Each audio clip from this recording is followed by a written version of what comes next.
अगर आप कुछ भी सफलतापूर्वक करना चाहते हैं तो आप में स्पष्टता होनी चाहिए। आप कुछ ऐसा खो रहे हैं जो अद्भुत है।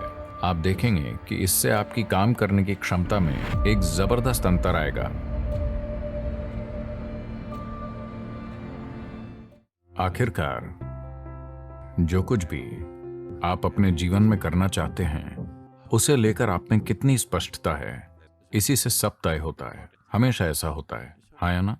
अगर आप में स्पष्टता नहीं है तो आप आत्मविश्वास से इसकी भरपाई करने की कोशिश करेंगे। आत्मविश्वास स्पष्टता का एक बहुत ही खराब विकल्प है। ये ऐसे है मानो कोई व्यस्त हाईवे है, गाड़ियां तेज रफ्तार से दौड़ रही हैं, आपकी नजर साफ नहीं है पर आप में आत्मविश्वास है। आप अपने राशिफल की ओर देख सकते हैं। आप जानते हैं राशिफल? तो आप कह सकते हैं मेरा राशिफल कहता है मैं 90 साल तक जीऊंगा, मुझे कुछ नहीं होने वाला। और आप शायद रास्ता क्रॉस कर लें या किसी नारे के इस्तेमाल से आत्मविश्वास पैदा कर सकते हैं।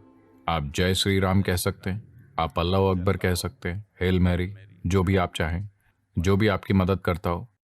जोर से नारा बोलिए और आगे बढ़ जाइए। यह काम कर सकता है संयोग से या किसी ड्राइवर की करुणा के कारण, लेकिन हर रोज अगर आप इसे आजमाते हैं तो हमें पता है कि आप कहां मिलेंगे। एक दिन शायद आप विश्वास के भरोसे पार चले जाएं।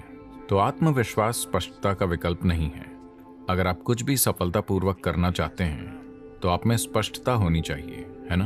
अगर स्पष्टता लानी है तो सबसे महत्वपूर्ण चीज है आपकी रीढ़ को एक निश्चित अवस्था में होना चाहिए, क्योंकि आपका बोध बड़े पैमाने पर वहीं से तय होता है। देखिए, रीढ़ केवल एक भौतिक पदार्थ नहीं है, इसके द्वारा सूचनाएं भेजी जाती हैं। ये एक गहरा संचार नेटवर्क है। अगर आप इसे खो देते हैं या अगर ये असंवेदनशील हो जाती है तो आप नहीं जानते आप क्या खो रहे हैं। आप कुछ ऐसा खो रहे हैं जो अद्भुत है। तो ये सिर्फ शरीर का एक हिस्सा नहीं है, ये हमारे सिस्टम में होने वाले संचार का आधार है ना? मेरुदंड यानी रीढ़ अकेली वस्तु नहीं है, ये कई चीजों का जटिल मेल है। हर रोज इसे तानना जरूरी है।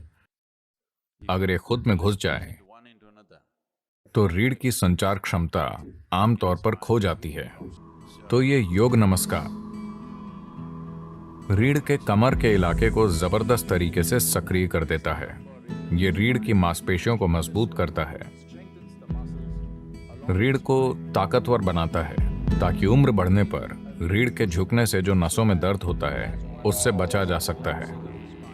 और अगर पहले से ही नुकसान हो चुका है तो आपकी रीढ़ को फिर से नया करने का सबसे अच्छा तरीका योग नमस्कार होगा। इसके फायदे पूरे शरीर में होते हैं। योग नमस्कार अपने आप में एक बहुत ही सरल और संपूर्ण प्रक्रिया है। ऊर्जा का एक प्राकृतिक चढ़ाव होगा। आपको बस अपने पांवों को एक साथ रखकर और उकड़ू बैठना होगा।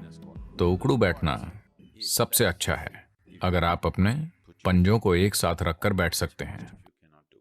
आप में से ज्यादातर ऐसा नहीं कर सकते। फिलहाल बहुत कम लोग कर पाएंगे। हम बहुत ज्यादा ऊर्जा नहीं चाहते।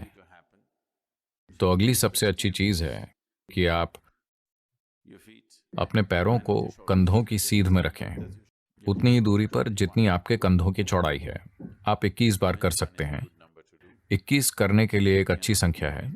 अगर आप उतना नहीं कर सकते तो 7 से शुरू कीजिए, धीरे धीरे। हर 2 दिनों पर अगर आप 1 बढ़ाते हैं तो लगभग 40 दिनों में आप 21 पर पहुंच जाएंगे, जो एक अच्छी संख्या है। आप देखेंगे कि इससे आपकी काम करने की क्षमता में एक जबरदस्त अंतर आएगा। अगर आपकी बुद्धिमानी, आपकी बुद्धि की तीव्रता को मापने का कोई तरीका हो तो आप अंतर आता हुआ देख पाएंगे, सिर्फ इसलिए कि आप रीढ़ को आराम देने और उसे सक्रिय करने के लिए कुछ आसान सी चीजें कर रहे हैं।